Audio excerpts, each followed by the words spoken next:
నేను మాటకి మైత్రికి చాలా విలువనిస్తాను. కష్టాలు వస్తే ఒంటరితనం ఎలా ఉంటుందో అనుభవం ఉన్నవాణ్ణి.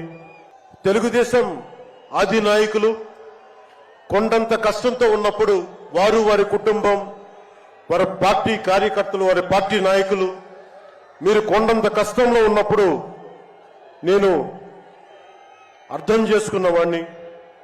వ్యక్తి ప్రయోజనాలు, వర్గ ప్రయోజనాలు, పార్టీ ప్రయోజనాలు అన్నిటినీ దాటి ఒక తోటి మనిషిగా, ఒక సాటి మనిషిగా నేను మీకు అండగా నిలబడ్డాను. దాన్ని ఏమి ఆశించి చేయలేదు. నేను ఆశించిందల్లా 5 కోట్ల మంది ఆంధ్రప్రదేశ్ ప్రజల భవిష్యత్తుకి బలంగా నిర్మించడానికి మనం సంయుక్తంగా కలిసి రావాలని ఒక ఆలోచన తప్ప నేను ఏ ఆలోచన పెట్టుకోలేదు.